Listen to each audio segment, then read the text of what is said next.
Fala galera, Luffy na área, segundo vídeo aqui do canal. Hoje eu quero falar um pouquinho sobre geopolítica, começar falando sobre geopolítica, depois a gente vai entrando aí em outros assuntos, porque de novo, eu não faço roteiro, eu vou colocando aqui, vou gravando os vídeos, vou começar a gravar os vídeos pautados nas coisas que permeiam o meu dia a dia, né?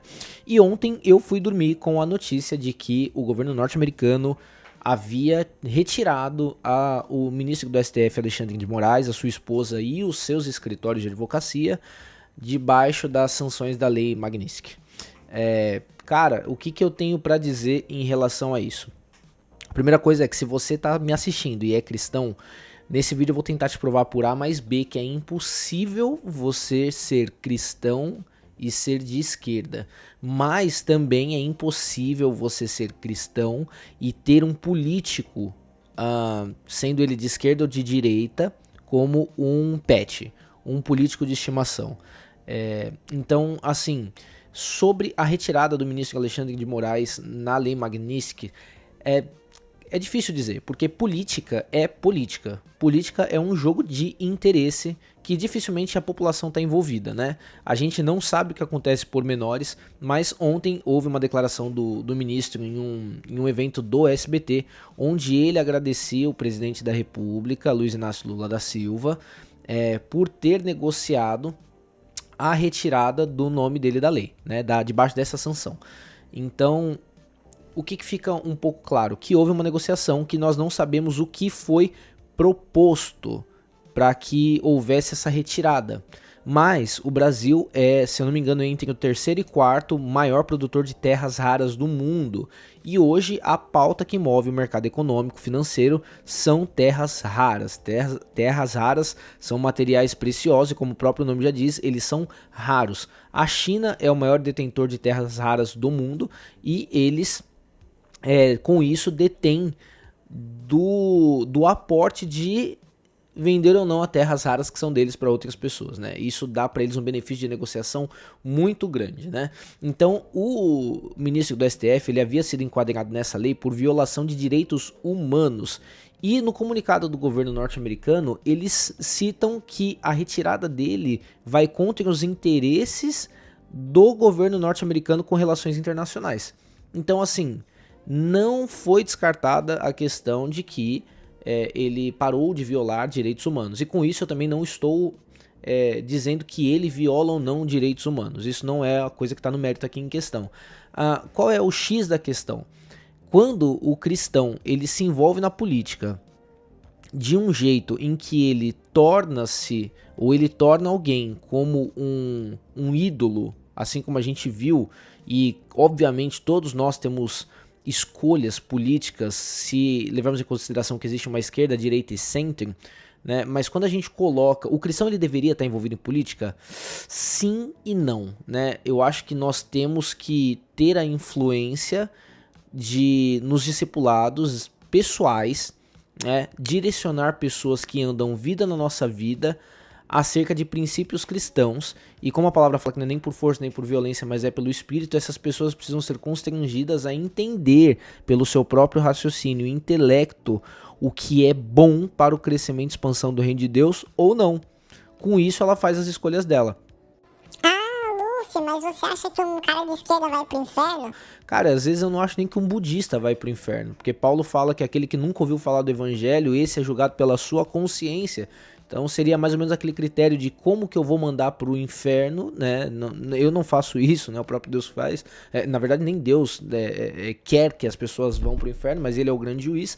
Mas como que eu julgo uma pessoa que nunca ouviu falar do nome de Jesus? Esse sim, como Paulo cita, é julgado pela sua consciência.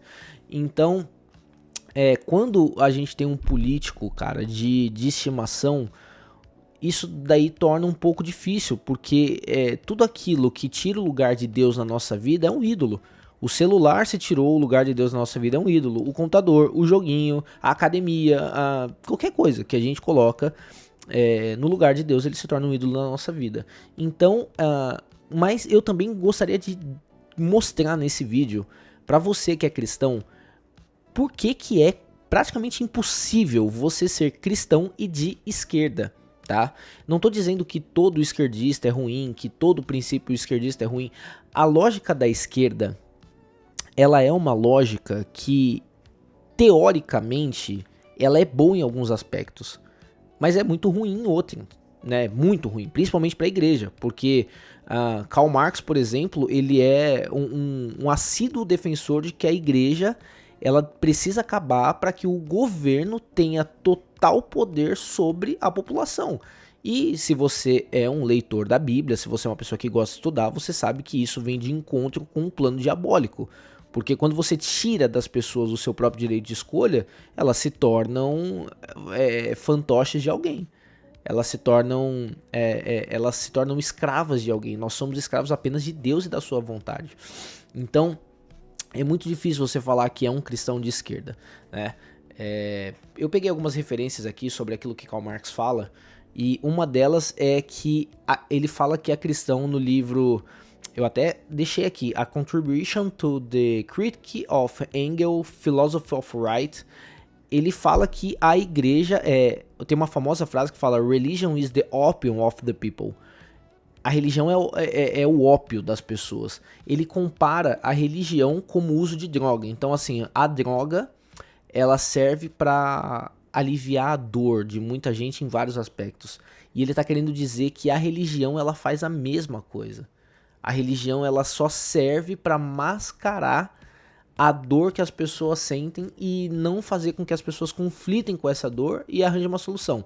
Em suma, a direita, ela é meritocrata. A direita, ela vai por uma linha de meritocracia, onde você trabalha, estuda, se esforça para chegar em um determinado ponto, para chegar em uma determinada classe. Isso é mérito seu. Não é porque você pode ser um cara de família rica, mas se você não for uma pessoa dedicada, você vai perder aquilo que você tem. Você pode ser um cara pobre, mas se você se esforçar, der o seu sangue, você vai subir, você vai dar algo bom para você mesmo e para os seus filhos e para gerações vindouras, se eles também forem esforçados. Já a esquerda, ela tem uma linha de igualitarismo. A esquerda, ela pensa que todos precisam ter a mesma coisa, todos precisam estar na mesma classe social para que não haja desigualdade social. Não por base de mérito. Isso é, se você estudou muito e outra pessoa estudou pouco, se você trabalha muito e outra pessoa trabalha pouco, vocês vão ter a mesma coisa. Em suma, essa é a diferença entre esquerda e direita. Quando a gente estuda escatologia, a gente consegue observar que uma das características do anticristo é fazer um nivelamento social. Então, assim, vai ter uma única moeda, um único governo, um único pensamento, e todos vão dizer: cara, esse cara que é o anticristo, ele salvou o mundo. Ele salvou o mundo da fome, ele salvou o mundo porque todo mundo agora recebe a mesma coisa. Talvez você deva ter acompanhado a repercussão que deu do caso da OpenAI comprando a íris dos olhos das pessoas, dando uma mesada para elas, sabe? Isso daí faz parte de um projeto global. Por isso que nós, como cristãos, a gente tem tanta dificuldade em aceitar, como por exemplo, aceitar a esquerda, assim, os princípios da esquerda. Propriedade privada e expropriação versus propriedade e caridade cristã. No Manifesto Comunista, Marx defende a relação da prioridade privada são raiz de exploração de classes e aponta como um objetivo político para a abolição de formas de propriedade. Cara, é assim, se você tem algo, você tem porque alguém se matou para que você tivesse isso. Entende? Cara, a palavra fala que bendito é o homem que come do suor do seu trabalho. Então, o que Marx está falando com isso? Que o pedreiro que trabalhou na sua casa, ele teve que se doar mais do que você que pagou o serviço dele para que a sua casa fosse construída e edificada. E muitas vezes esse pedreiro, ele não vai ter a casa que você tem. Entende? Eu sei que é um pouco chato e delicado falar de política, eu nem quero falar disso aqui porque, assim, não quero falar colocando a minha opinião, mas como eu sou cristão eu também não posso ficar calado, e a ideia desse canal aqui é eu colocar o que eu penso de um modo que eu não agrida ninguém, porque eu tenho muitos amigos de esquerda, tenho parentes que são de esquerda, e são pessoas extremamente amorosas, só tem uma linha de raciocínio diferente da minha, e de certo modo tudo bem. Porque a sociedade sempre foi assim, foi na divergência de pensamentos que nós crescemos, evoluímos, e como cristão eu já tenho uma ideia de que nós estamos indo para um lugar que não tem volta. Ok, oremos, Maranata, hora vem Senhor Jesus, aguardamos o grande dia, mas é um pouco utópico achar que a gente não vai passar por uma tribulação. A própria palavra de Deus fala que a gente vai passar por uma grande tribulação, sabe? Então o que a gente tem que fazer? A gente tem que se preparar. Cara, seja um pouco individualista agora, sabe? A Bíblia fala que do que adianta eu ganhar o mundo e perder a minha alma, sabe? Pensa um pouco na sua família, nos seus filhos, aqueles que estão na sua geografia, sabe? Não tenta convencer eles, porque o Espírito de Deus é quem revela e convence. Então, assim, apenas seja a imagem, o reflexo do Senhor, para que as pessoas olhem para você e falem assim: cara, eu preciso viver a vida que esse cara vive. Eu preciso viver o que esse cara faz, porque ele tem alegria na vida dele, independente de boleto, independente de doença, independente de qualquer coisa. Esse cara encontrou o Nirvana. Esse cara encontrou, e sabe o que é isso? Isso é Deus, cara. É só Deus que pode fazer isso, tá? Então essa foi a minha contribuição de hoje. Eu até coloquei ali alguns outros pontos de divergência entre Karl Marx e a fé cristã, né? Por isso que é difícil ser, mas assim, tem um monte de vídeo aí de teólogo, de N pessoas no YouTube explicando por que você não pode ser. Então, se você tiver maior interesse, procura o vídeo dessas pessoas, vai te fazer bem. Galera, e por último e não menos importante, falar um pouquinho de cultura pop, cultura nerd também, né?